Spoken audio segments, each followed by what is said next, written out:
Fala galera, tudo bem? Estamos de volta com a questão do ciclo das rochas. Essa temática, por vezes, o aluno tem uma certa dificuldade porque existem várias denominações de caráter técnico e que exigem de você um conhecimento um pouco mais aprofundado. Como será que isso poderia aparecer numa questão? Olha a primeira situação, texto com uma exemplificação mostrando para você o ciclo das rochas. Então a primeira coisa era você entender a interpretação da figura, para depois você ir para o questionamento.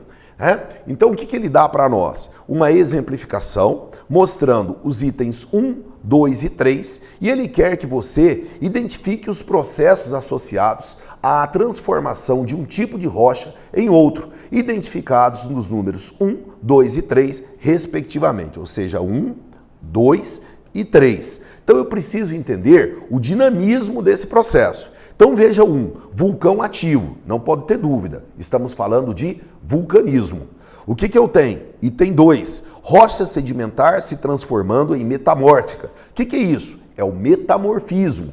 Se eu identifiquei isso, eu estou no caminho certo. Mas olha o 3, a rocha magmática está se transformando em quê? Sedimentos. O que é isso? Processos erosivos. Essa rocha magmática, ela está sendo transformada em sedimentos por processos erosivos. Ou então poderia ser por processos de intemperismo, mas aí daria origem ao solo e não sedimentos. Viu a diferença? Sutil. Então aí a alternativa coerente é a letra A de anomalia, o gabarito correto. Viu que questão legal? Meramente conceitual a partir da visualização de uma imagem e de um conceito. Você não teria dúvida porque é uma questão bem tranquila de se fazer. Mas vamos a um outro exemplo. Olha essa questão. O que nós temos aqui?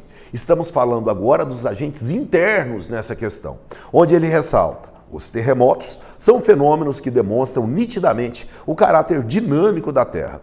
Considerando esses eventos, analise as afirmações abaixo. Item 1. Abalos sísmicos que ocorrem no Brasil são de baixa intensidade e, na sua grande maioria, resultam das forças geológicas que atuam em toda a placa que contém o continente sul-americano. Opa, então calma aí. Ele está caracterizando corretamente o fenômeno no nosso território. Por quê? Porque o território brasileiro está bem no centro da placa da América do Sul. Então não ocorrem abalos sísmicos de grande magnitude. Isso somente ocorreria se estivéssemos nas bordas da placa, como por exemplo é o caso do Chile, e aí está sujeito a uma situação de maior instabilidade. Item 2. Os terremotos podem ocorrer na área de contato entre duas placas, assim como no interior das mesmas. Perfeito! A diferença é que nas bordas, maior intensidade e no interior, de menor intensidade. Item 3. Quando ocorre um abalo sísmico, são geradas ondas sísmicas capazes de se propagar em todas as direções, sem sombra de dúvida. O que eu vou ter? Essa propagação é que vai determinar a variação de intensidade, onde eu vou ter, então, maior ou menor grau na escala Richter. Então é bem tranquila a questão, todos os itens são corretos, letra D de dado. Viu que é uma questão estritamente técnica, envolvendo o quê? A dinâmica de formação das rochas e os agentes internos do relevo. Então vamos colocar aqui uma exemplificação para quem ficou na dúvida a respeito dessa dinâmica de evolução das rochas.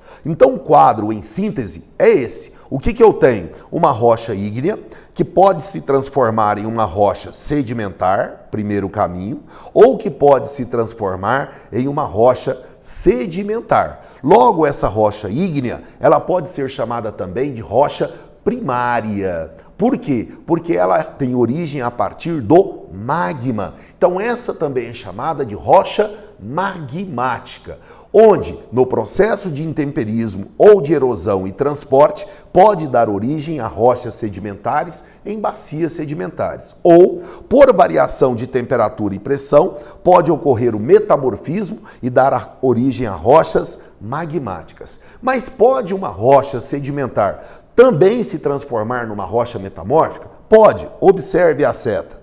Fruto de quê? Dos metamorfismos. E pode ocorrer o inverso, uma rocha metamórfica se transformar numa sedimentária? Sim, pelo mesmo mecanismo, intemperismo, erosão, que seria o transporte, e sedimentação, que indica nessa seta. Então isso é o ciclo das rochas. E a metamórfica pode voltar a ser uma rocha ígnea? Sim, se for por processos de fusão, como você observa. O que eu sugiro para você então? Que você faça um print desse ciclo e que de quando em quando você esteja observando, porque ele é rico em detalhes para você.